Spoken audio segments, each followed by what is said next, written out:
Sacar de ella, que es la representante en la TEACUA de la Asociación de Querellantes Víctimas de Robo del Niño. Sin más, la doy la bienvenida y la cedo la palabra.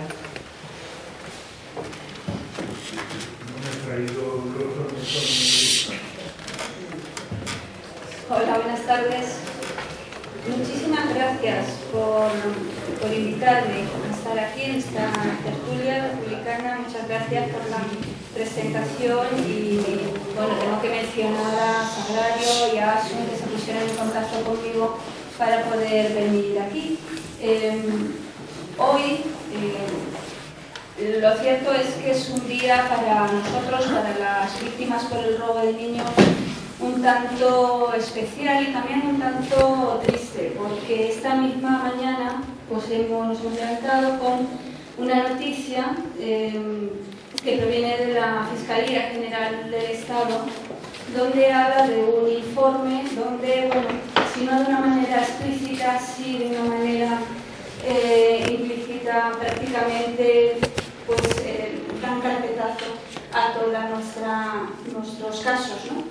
Es un informe del que me gustaría hablarles al final como conclusión de esta charla y bueno, no es un informe que tengamos ahora mismo en nuestras manos porque no se nos ha pasado a las asociaciones. Lo que tenemos es la noticia que ha salido en la cadena SER y bueno, que hemos podido también leer a través de Europa Press. Y ya digo que más tarde, al final de la charla, podemos hablar sobre ello. Cuando Sagrario y Asun se pusieron en contacto conmigo, me propusieron venir aquí, y ya digo que bueno, a mí me encantó la idea y estoy muy agradecida. Y también bueno, me comentaron si el título de la charla podría ser el título del artículo que escribí hace 2 años para la revista de Viento Sur. A mí me pareció estupendo, me parece que es un título que refleja muy bien nuestra situación, que es el robo de niños en España, un delito continuado en el tiempo. Estuve revisando, mirando un poco ese artículo, y lo cierto es que pensé, qué realidad, qué poco han cambiado las cosas, ¿no?, en estos 2 años. Pero en realidad no es así, porque sí que ha cambiado hacia mal, ¿no? Porque cuando yo escribí ese artículo todavía quedaba cierta esperanza de que aquí se pudiera hacer algo y 2 años después, pues bueno, ya digo, hoy nos damos cuenta de que ese informe de la Fiscalía nos devuelve a una realidad bastante terrible, y es que aquí en nuestro país, en este estado, es imposible continuar con nuestra causa. Algo que también comentaremos al final, que nos hace ir a otras instancias internacionales para que otros juzgados puedan acoger nuestros casos y podamos obtener justicia, como es el caso de la querella argentina. Bueno, para poder, iba a decir aclarar, pero bueno, para poder entender un poco cuál es la situación y en qué consiste este asunto del robo de niños en España, es algo tan complejo que no se puede hacer de una manera absolutamente lineal, sino que tenemos que tener en cuenta diferentes aspectos y diferentes puntos que luego van a confluir en un mismo centro. Cuando empezamos a hablar de este tema, siempre empezamos a partir de 3 preguntas que la gente nos hace, ¿no?, de manera habitual. Primero, ¿por qué motivo, por qué se robaban o desaparecían niños en España? ¿Qué es lo que pasaba? Y en diferentes épocas, ¿no? ¿Qué ocurre? ¿Qué une esas diferentes etapas? ¿Qué factores permitieron que se hicieran durante la dictadura? Y también, ¿qué factores permitieron que se siguiera haciendo durante la democracia? Porque esto no paró cuando murió el dictador, sino que continuó. ¿Y en qué situación estamos hoy las víctimas por el robo de bebés en España? En cuanto a la primera pregunta, es decir, ¿por qué se robaban, por qué desaparecían niños en España? Pues tenemos que hacer un recorrido, intentaré que sea lo más breve posible, un recorrido casi histórico. que nos pueda situar en diferentes momentos de nuestra historia reciente. Cuando hablamos, ya digo, del robo de niños, todo el mundo parece que se queda con la imagen, con la idea del robo de niños a las madres republicanas y que ahí se terminó todo. Bueno, pues ahí no se termina todo. Efectivamente, durante mucho tiempo, durante la guerra, durante la posguerra y hasta el año 52 aproximadamente, pues el robo de niños se sitúa como se sitúa dentro de esta represión política tan brutal que hace que las mujeres republicanas, cuando tienen sus hijos en la cárcel, pues sean despojadas de sus bebés, de sus niños, y sean precisamente después fusiladas o ejecutadas por su ideología. Esto que se caracteriza como represión política estaba de una manera sustentado por decretos incluso, ¿no? Y que se basaban en un aspecto ideológico muy delirante y que todo el mundo conoce como las ideas del gen rojo de Vallejo Nájera, ¿no? Que sustentaban toda esta cuestión. Este aparato represor, este aparato de Estado que hacía que con decretos, con leyes, las mujeres republicanas pudieran ser despojadas de sus hijos, no es algo que continuó en el tiempo. Bien, es verdad que ya no a través de decretos, no a través de leyes, pero a partir del año 52 los niños siguieron robándose, siguieron desapareciendo. ¿Por qué hasta el año 52? Bueno, es una fecha que aparece en el auto del juez Garzón, cuando habla de todas las desapariciones que hubo, todos los crímenes que hubo en este país, y habla de la desaparición de bebés, que cifra en alrededor de 30.000 niños en esa época, desaparecidos en esa época. Bien, esto es lo que se conoce habitualmente, ¿vale? Cuando hablas de robo de bebés, robo de niños, bueno, pues esto es lo que todo el mundo ha oído hablar, todo el mundo entiende, todo el mundo conoce, todo el mundo reconoce. Pero después de ese año, lo que ya no se sabía, quizás ha sabido hace poco, es que los niños, ya digo, siguieron desapareciendo, y ya no en cárceles, sino en clínicas, en maternidades. Y esta época, esta etapa, dura durante toda la dictadura. ¿Podríamos considerar que esto ya no es fruto de una represión política?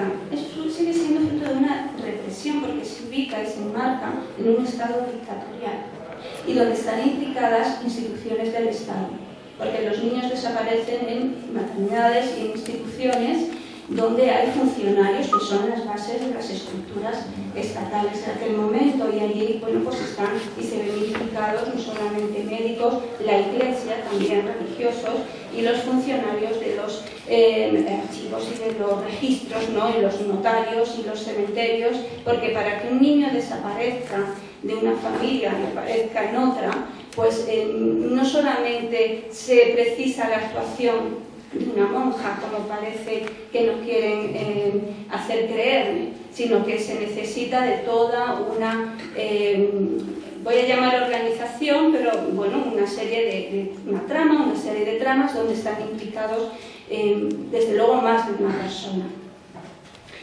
En esta etapa es donde se supone, y donde digo se supone porque nosotros no tenemos una estadística ni un estudio que se haya realizado y donde a ciencia cierta podamos dar un número de desaparecidos, de niños robados, pero es donde algunas estimaciones cifran ese número, pues algunos en centenares de miles, en 300.000 niños desaparecidos. Ya digo que no sabemos exactamente cuál es el número, pero desde luego superan y en mucho a los 30.000 conocidos y reconocidos que aparecen en el auto de Garzón. ¿Podemos decir que aquí ya se termina la cosa al final de la dictadura? Pues tampoco, porque después, durante la transición y hasta bien entrada la democracia, los niños también se siguieron robando. Lo que ocurre es que, bueno, se piensa que mientras que en la primera etapa había una represión claramente política, en esta última etapa son más las cuestiones económicas las que priman, las que están por debajo de este delito, ¿no?, de este robo de niños.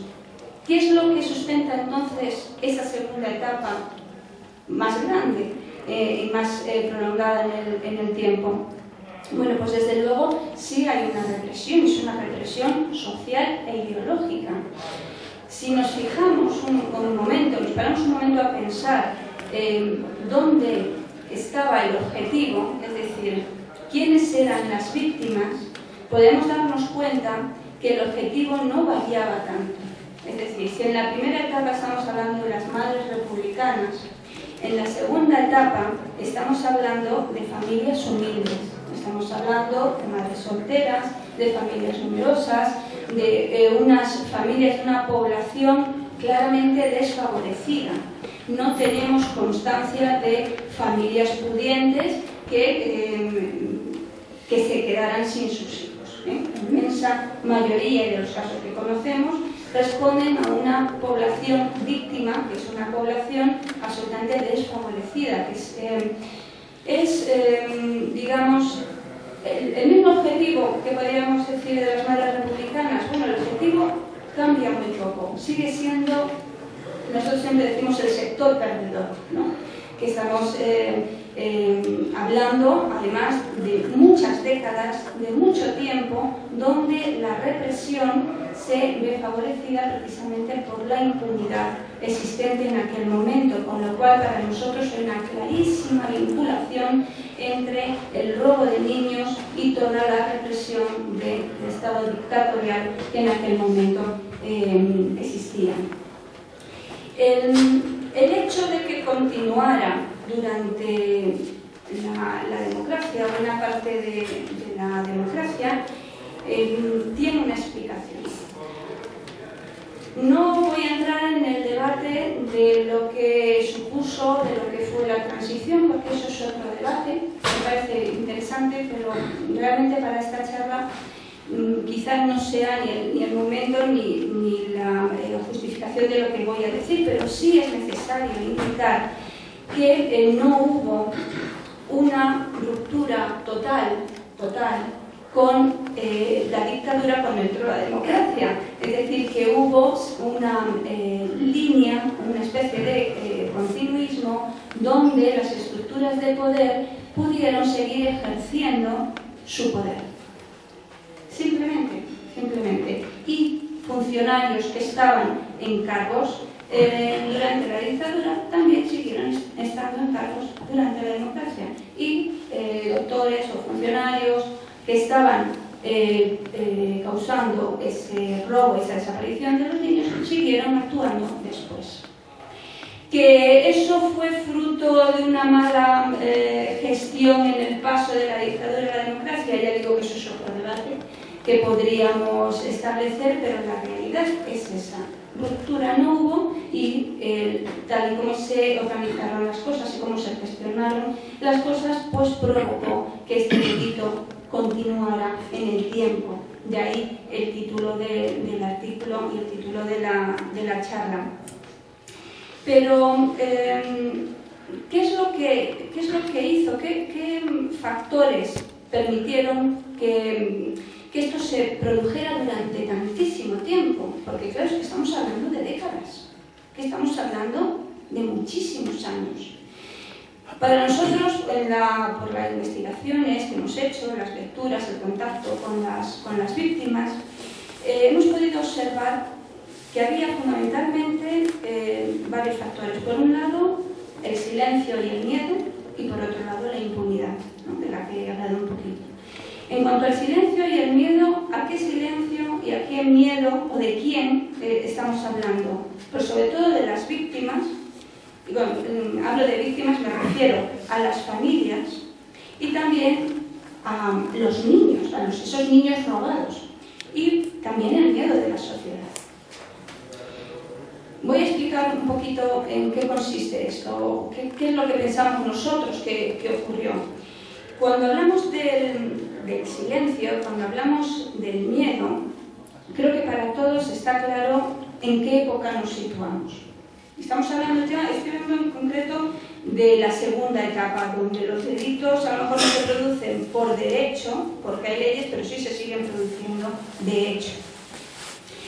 En un estado, en un sitio, en un país, con unas estructuras donde hay una clara represión, donde hay una impunidad absoluta, donde hay figuras de poder, donde la palabra de un médico, de una religiosa, de un funcionario era palabra de Dios, tal cual, pues es muy difícil que una familia, iba a decir fuera a protestar, pero es que tenemos que ir a un paso previo. Es que una familia ni siquiera podría ser consciente de estar siendo víctima de un delito de esta característica. Es decir, cuando una mujer se iba a dar a luz a su hija a una maternidad, a una clínica, lo que hacía era confiar en esas figuras. De ninguna manera podía imaginarse que estas personas que estaban ahí supuestamente dedicadas a cuidar de su vida y de la vida de su hijo, lo que iban a hacer era quitarles precisamente parte de su vida, ¿no? Cuando esto ocurre, y bueno, en principio pues las familias pueden sentir que algo raro ha pasado, porque claro, el niño supuestamente fallece, no dejan ver el cadáver, el cuerpecito, las familias se tienen que marchar a sus casas, la mujer se tiene que marchar a su casa sin ver a su hijo supuestamente muerto.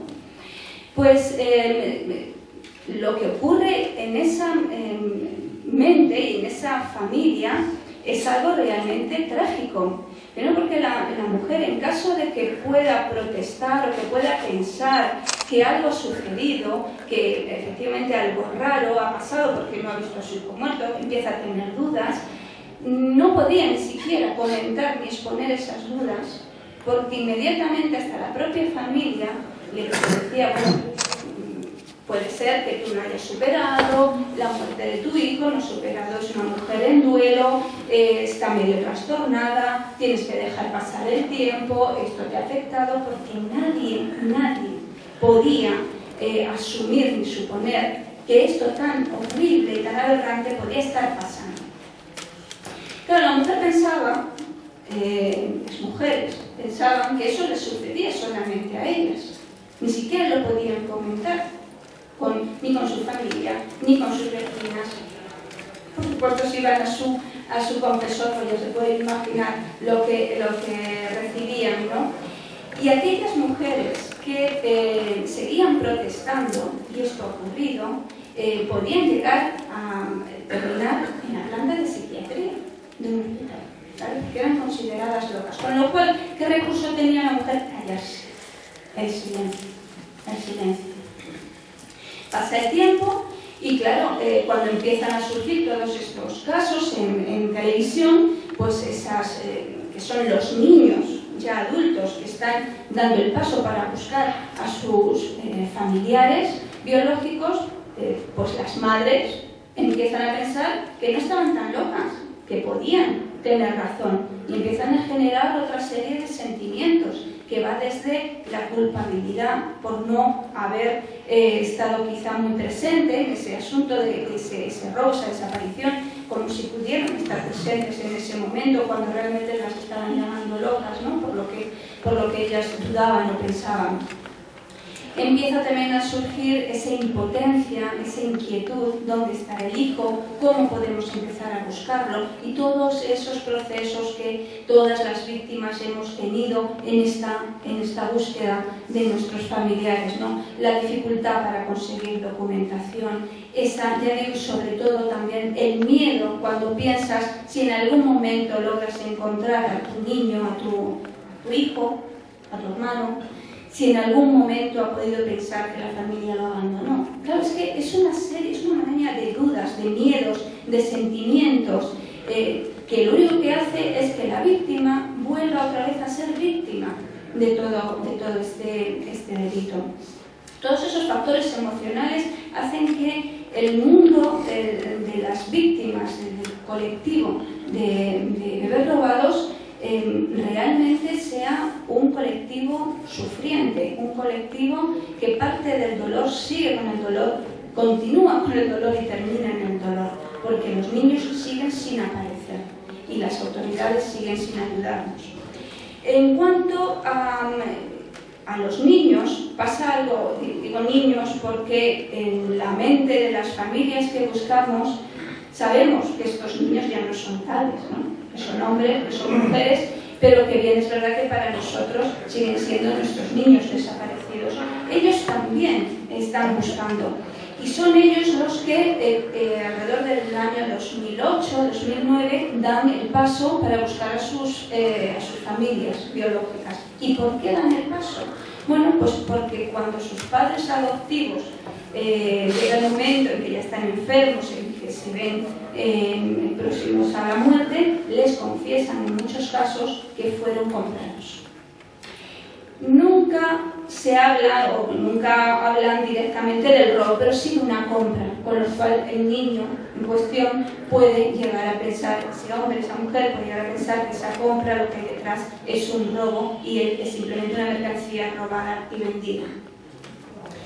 Bien, cuando hablo del silencio, hablo del miedo, ese silencio de no poder contar lo que te pasó, ese silencio institucional, ese silencio de cuando los niños también buscan sus orígenes y tienen miedo a hablar, porque los padres adoptivos, algunos siguen vivos, la mayoría siguen vivos, entonces tienen miedo a denunciar por temor a que los padres adoptivos puedan verse metidos en un proceso judicial, puedan verse en el banquillo, no se sabe si son culpables o no son culpables, en fin, que es toda una sensación, emociones, miedos que hace que el silencio se siga manteniendo.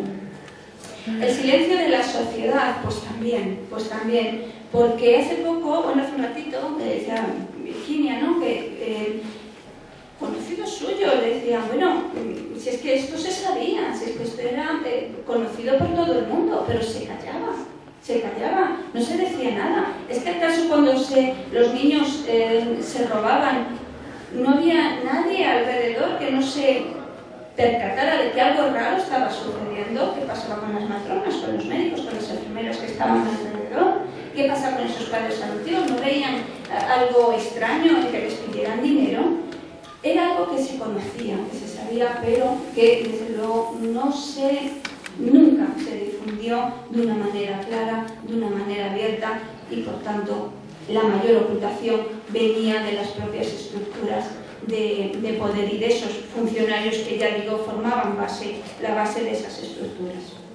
Y por supuesto la impunidad que cuando hemos hablado de esas tres etapas, precisamente el hilo conductor de esas tres etapas históricas, por decirlo de alguna manera, es precisamente eso, el hilo de la impunidad, porque podían actuar esas figuras de poder tanto en una etapa como en otra, como les daba la gana, como querían, porque nunca sus actuaciones fueron cuestionadas y estos delitos nunca fueron perseguidos, nunca.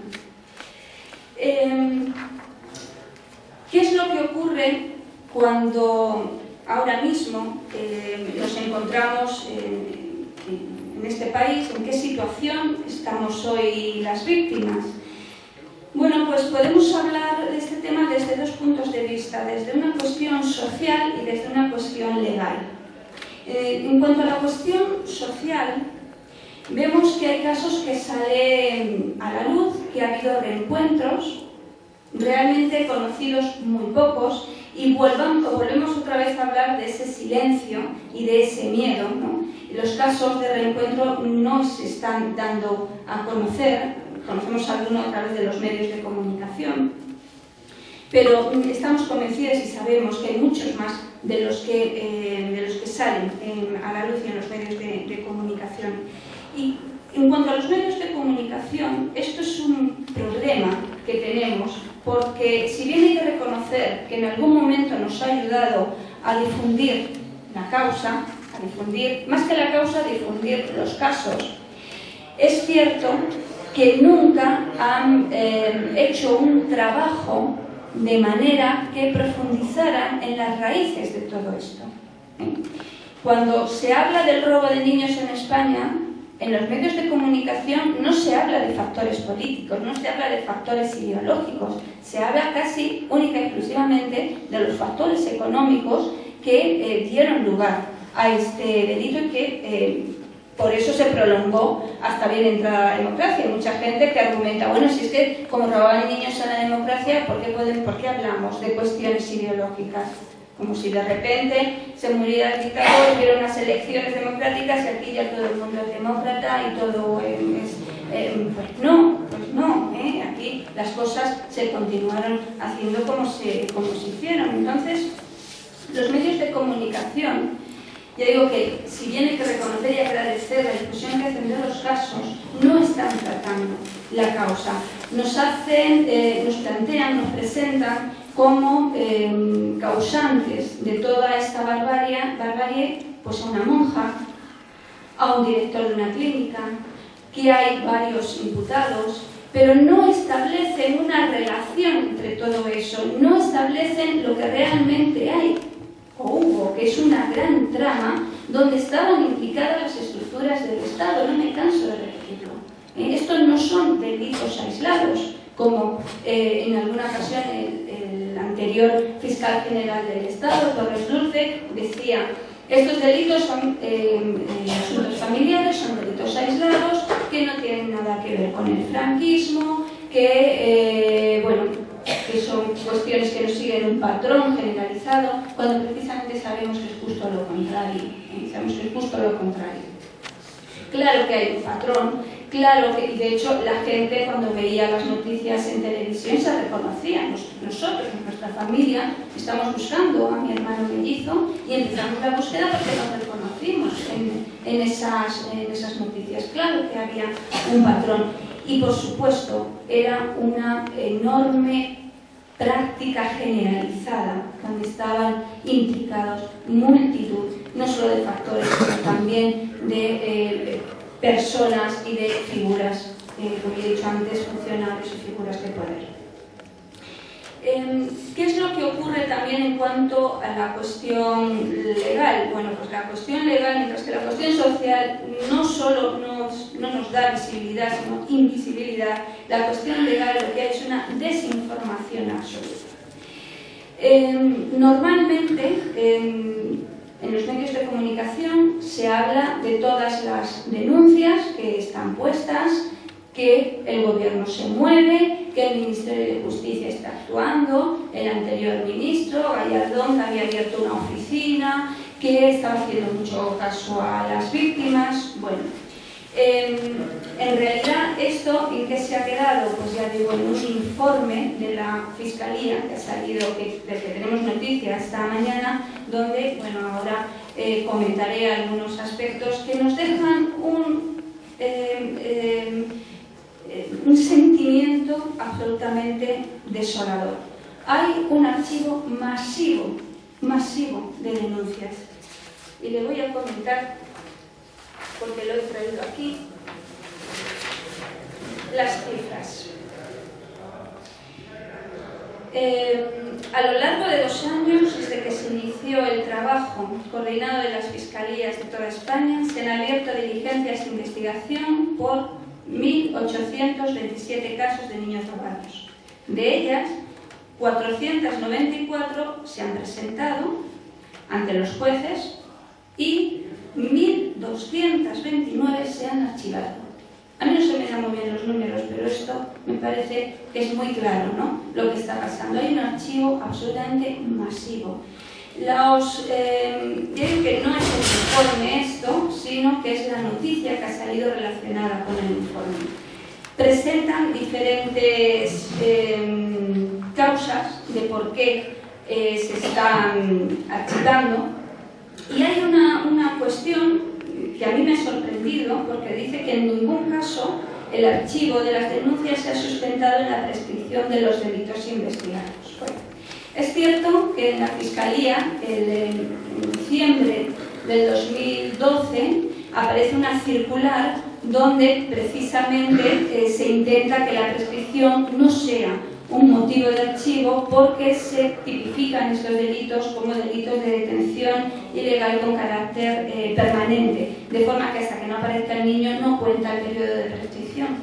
Pero claro, si tenemos en cuenta que esta circular no ha sido respetada por todas las fiscalías provinciales, siendo de obligado cumplimiento, a mí me sorprende que cuando dice que los archivos no han sido por prescripción. Y si también tenemos en cuenta que las audiencias provinciales, esto no es vinculante con la gestión de los jueces, entonces si las audiencias provinciales sí están archivando por prescripción, pues a mí de poco me sirve, a las víctimas de poco nos sirve que digan que esto, los archivos no son por prescripción. Son por prescripción quizá en otras instancias, pero se sigue archivando por prescripción de los delitos.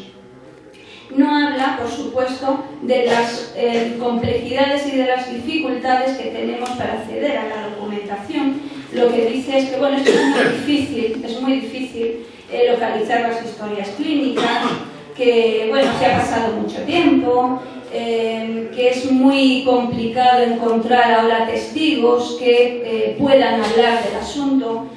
Y esto, de verdad, que a los que estamos viviendo este tema nos revuelve el estómago y nos aprieta las entrañas, porque les puedo decir que hay ahora mismo uno de los imputados dentro de la querella argentina, que es el ginecólogo Abelardo García Balaguer. Este señor, que tiene un montón de denuncias puestas en el juzgado de Algeciras, nunca ha sido llamado a declarar. Y este señor está vivo y nunca ha sido llamado a declarar. O sea que los argumentos que aquí ponen que son muy mayores, que algunos han muerto, y es verdad, algunos han muerto, pero otros no, y esos no son llamados a declarar. Y esto no lo explica aquí tampoco.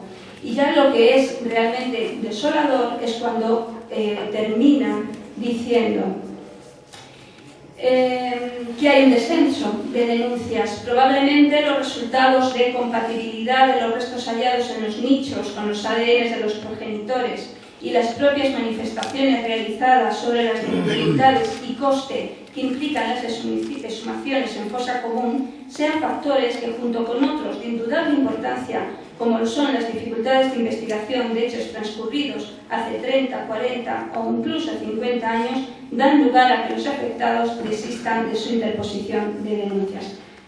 Aclaro un poco lo que está diciendo aquí. Lo que está diciendo es que las propias víctimas decidimos que no vamos a denunciar más, pues porque nos cuesta mucho hacer exhumaciones, las pagamos nosotros, porque hay coincidencia de restos de ADN con los progenitores de las exhumaciones que se hacen. Esto es falso. No digo que no haya casos donde sí que se ha establecido que los restos que se han encontrado en algunas fosas y en algunas tumbas infantiles coincidan con los progenitores. Claro, es verdad, es que hubo niños que realmente murieron. Pero lo que aquí no se cuenta son los casos como el de Córdoba, un caso espectacular, de una familia que buscaba al gemelo de uno de los chicos que estaban en la búsqueda. Cuando abrieron la tumba, lo que analizaron, lo que encontraron, no fue restos del gemelo, varón, sino restos de una niña, y los análisis dieron como resultado que no tenía ninguna vinculación genética con la familia que estaba buscando. Eso no lo cuenta aquí. Entonces, claro, parece realmente, cuando digo desolador es porque realmente parece que aquí con esto están dando carpetazo, nos están diciendo no insistan, porque se va a seguir archivando, porque se han muerto los supuestos o presuntos culpables, porque los testigos son muy viejitos y ya no se acuerdan, tienen Alzheimer, porque resulta que es que lo que ustedes están pensando no es cierto, es que hay correspondencia al ADN con los restos. Mentira, mentira y mentira. ¿Y esto qué es lo que resulta de todo este asunto? Pues como decía una compañera de nuestra coordinadora de asociaciones de víctimas por el robo de bebés, si con este informe pretenden que nosotros cedamos, que nosotros desistamos, lo llevan claro, así me lo ha dicho, lo llevan claro, porque precisamente lo que vamos a intentar es llenar las fiscalías, llenar los juzgados de denuncias y de denuncias y de denuncias. Y no solamente aquí, aquí lo hacemos porque el Estado tiene la obligación de tener esas denuncias y de investigar. Y lo haga o no lo haga, nosotros le vamos a inundar los despachos y los vamos a poner encima de la mesa de todas las instancias correspondientes, policía, fiscalía, juzgado, de todo lo que tengamos que hacer. Pero no solo lo vamos a hacer aquí, también lo estamos haciendo, como decía al principio, en Argentina, en la querella argentina. Allí estamos participando 10 asociaciones, de las cuales 6 ya hemos llevado nuestra querella al juzgado de Buenos Aires, y ahora mismo lo que tenemos no solamente es una esperanza, sino algo ya muy concreto, y es una imputación, como decía antes, contra un médico ginecólogo, Abelardo García Balaguer, que está presuntamente relacionado con el robo de un bebé en la línea de la Concepción de 1967. Bien. Esto a nosotros nos ha no solo animado, sino que nos ha conectado esas esperanzas en esa justicia que aquí no obtenemos, pero que estamos seguros que vamos a obtener allí, en Argentina. Y a partir de esta imputación, ya digo, lo que hemos hecho ha sido organizar a las víctimas para poner denuncias en el consulado argentino, que es otra vía también para solicitar justicia. Y durante este mes, en las fechas del 5, que es el próximo jueves, el 13 y el 19 de febrero, 15 familias andaluzas van a venir a poner la denuncia por la desaparición de sus hijos, de sus bebés, en el consulado argentino. Es decir, que lo tenemos muy difícil, lo tenemos muy complicado. Hoy precisamente no es un día feliz para nosotros, pero bueno, la rabia y la desolación no se puede quedar ahí, es el motor de las víctimas para seguir adelante, tanto aquí como en el extranjero. Entonces, bueno, seguiremos adelante, mantenerse.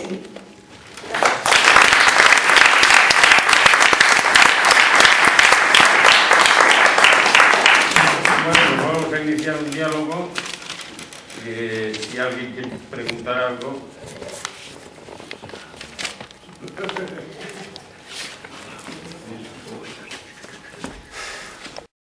Me he traído los audífonos, estoy un poco sordo, pero la voz sí la tengo.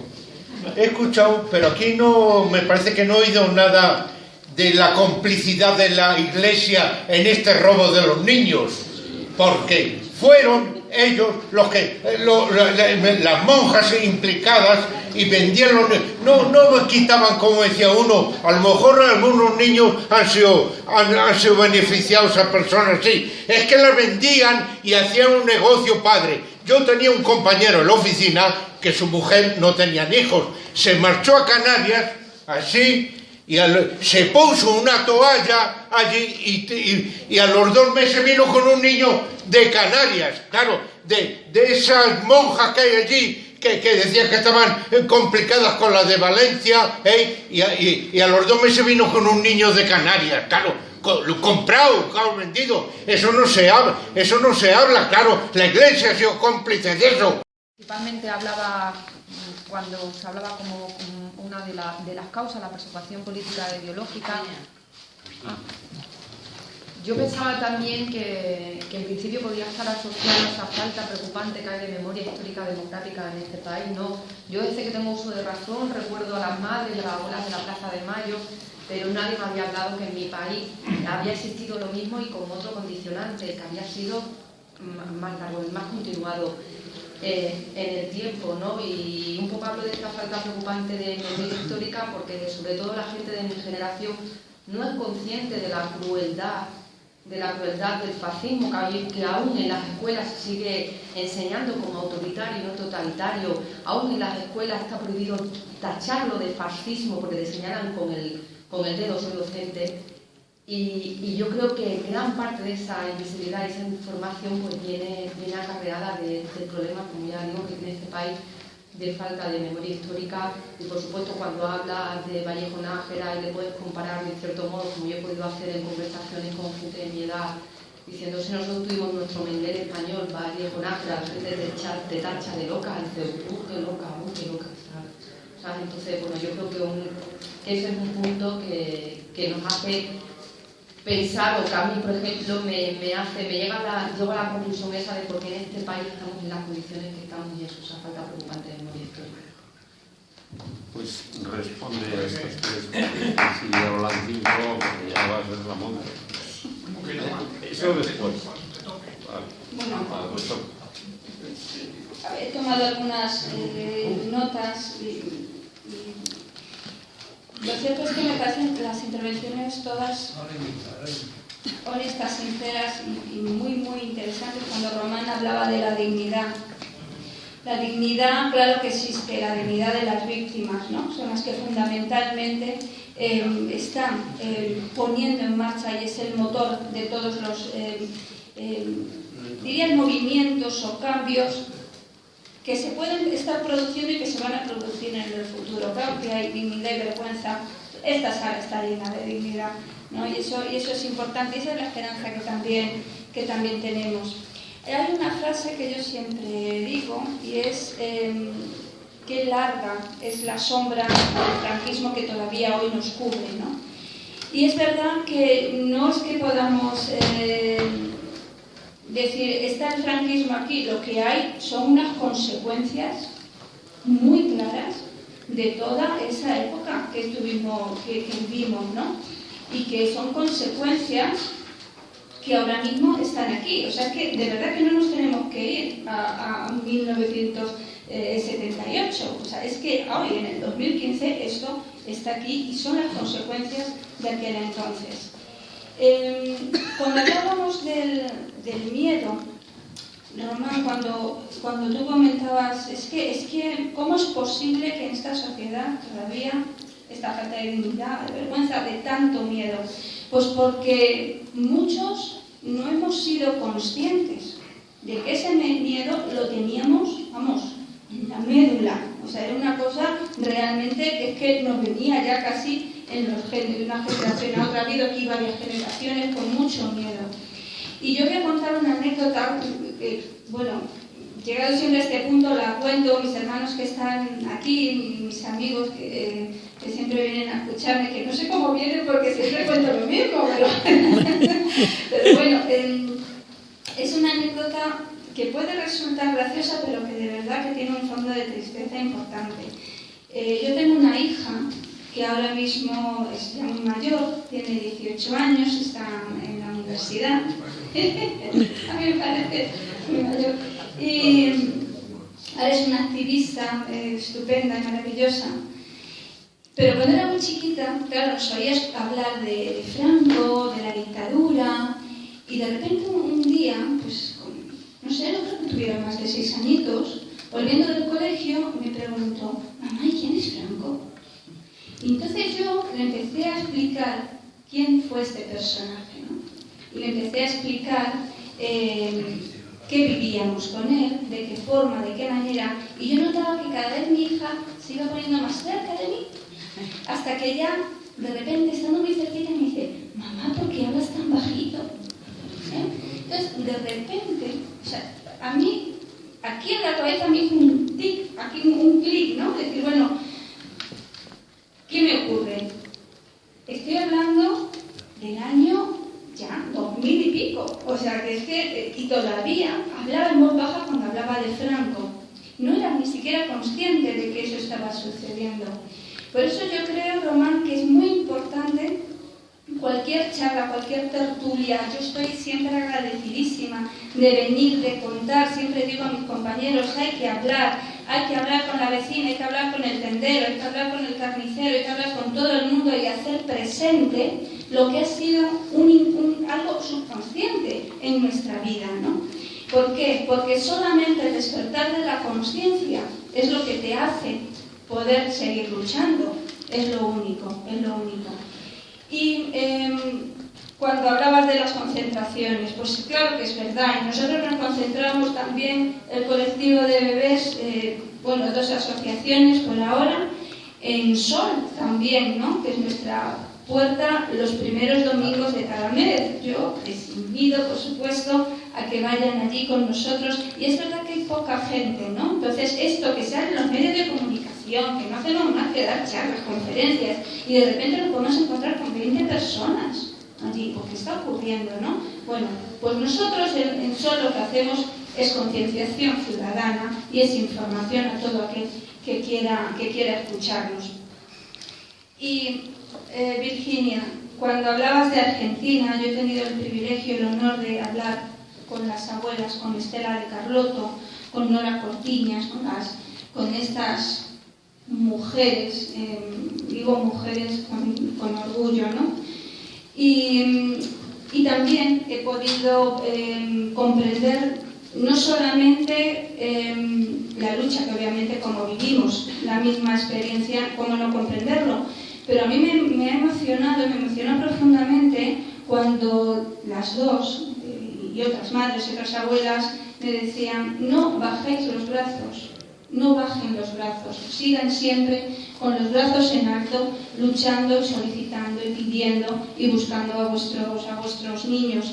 Y cuando me entrevisté allí con una institución que es Pablo Parenti, que es el coordinador de la unidad de búsqueda de los niños allí, y claro, me hablaba de ese más de un centenar de niños recuperados y de su trabajo. A mí me parecía impresionante, es que se me caían las lágrimas de envidia, de decir, pero bueno, ¿y en mi país esto cuándo va a suceder? ¿Cuándo va a haber realmente una institución que se dedique a buscar a los niños? Porque aquí los niños no se están buscando. ¿Cuándo va a suceder eso? ¿Y sabéis lo que me contestó? Cuando haya voluntad política. Simplemente. Y no hay. Bueno, a ver, Asus. Otro tema. Bueno, no, pero que yo oyéndote estaba haciendo un paralelismo sobre el origen, las causas y la prolongación en el tiempo de lo que está pasando con los niños robados y con los republicanos. De la misma manera que han abandonado toda la causa de los niños robados, no digo vuestra, es nuestra, pues, ¿por qué? De la misma manera que los republicanos, no solamente los fusilados están en las cunetas, sino que se echa una capa de silencio, cuando no de vituperación y de ultraje. Entonces, ¿por qué es esto? No porque tengamos miedo, ni tengamos silencio y seamos todos unos imbéciles, sino simplemente porque el franquismo sigue. ¿Pero por qué sigue? Porque Franco se murió en su cama y todo el aparato franquista sigue vigente. Entonces, lo que ahora Franco no está físicamente, pero está todo su aparato y toda su ideología. Entonces, eso es lo que impide que archiven las querellas, que no, por ejemplo, si queréis, por ejemplo, exhumar un cadáver, lo tenéis que pagar vosotros, igual que están haciendo con las fosas. Entonces, lo que quieren es una capa de silencio para protegerse ellos mismos, porque ¿quién ha robado a los niños? No los ha robado ningún barrendero, los han robado ellos, se lo han robado al barrendero, se lo han robado a los pobres. Primero se han cargado una ideología y luego se han cargado pues a la clase que no tiene forma de defenderse, ni capacidad. Y en cuanto al silencio, pues es el mismo, y estas mismas causas. Te digo otra anécdota pequeña. Cuando yo era pequeña, con 7 o 8 años, si me invitaban a alguna casa, pues de una amiga o yo qué sé, antes de salir me decía mi abuela: si te preguntan por tu padre, dices que ha muerto de pulmonía. Yo ni preguntaba por qué tenía que decir eso, pero eso se queda dentro, como tú cuando hablabas bajito y tu hija no te entendía. Y eso se ha hecho. Yo no es que tenga miedo, porque tampoco hago cosas como para que me metan en la cárcel, pero vamos, si tienen que hacerlo me meten. Pero es el miedo que se ha hecho simbiosis con él, porque llevamos años y años, porque el franquismo no. Y vuestra causa es tan paralela a la de los republicanos. Eso es simplemente lo que te quería decir. Gracias. Las estructuras estructuras estatales de aquel momento, y allí, bueno, pues están y se ven implicados no solamente médicos, la iglesia, también religiosos y los funcionarios de los archivos y de los registros, ¿no? Y los notarios y los cementerios, porque para que un niño desaparezca de una familia y aparezca en otra, pues no solamente se precisa la actuación de una monja, como parece que nos quieren hacer creer, sino que se necesita de toda una, voy a llamar organización, pero bueno, una serie una serie de tramas donde están implicados desde luego más de una persona. Hablaba Asun de que nosotros pagamos las exhumaciones siempre y cuando, a ver, efectivamente así es, la única exhumación que no se paga es la que ordena un juez en caso de que el caso llegue, pero claro, visto el número de archivos que hay, pues ya se pueden imaginar, ¿no? La cantidad de exhumaciones que se realizan por orden del juez pues es realmente mínima, ¿no? sobre nada, muy poco. Nosotros efectivamente pensamos que formamos parte de esta causa, como decía, la causa de los republicanos. Esa es nuestra causa. Tú decías, la causa de los niños es nuestra causa. Claro, nosotros sabemos de dónde venimos, de dónde venimos y sabemos por qué se produjo esto. Desafortunadamente no todo el mundo opina así, y hay en fin, hay determinados sectores que piensan que no tenemos nada que ver con el franquismo, que esto es una cuestión económica y no únicamente el exfiscal general del Estado, sino también otros sectores, incluso dentro de la memoria. Digo desafortunadamente. Luego, pues bueno, nosotros tenemos claro que somos víctimas de una época, de su herencia, somos víctimas de la dictadura del franquismo y que formamos parte de un todo que se produjo aquí, ¿no? De todas esas víctimas. ¿Y si se llama Vidal? Vidal, sí. Vidal, sí lo he dicho. He dicho que la Iglesia estaba absolutamente implicada cuando hablaba de las estructuras del Estado. Es que la Iglesia es una estructura del Estado también, ¿no? Y además de manera obviamente cuando hablo de la segunda etapa, esa palabra no la he dicho, la digo ahora. De lo que estamos hablando es del nacionalcatolicismo, ¿no? Eso es, exactamente, eso es de lo que estamos hablando. Y sí, yo creo que efectivamente tenemos que poner en marcha todas esas iniciativas, ¿no? De ir a los medios de comunicación que realmente se hagan eco de nuestra causa y no solamente de los casos, ¿no? Que ahora mismo aparecen como algo anecdótico, como algo incluso que roza el morbo y que se hacen las pruebas de ADN en directo. No, tenemos que ir a otro tipo de programas, otro tipo de medios de comunicación, como bien dices. Bueno, pues lo vamos a hacer.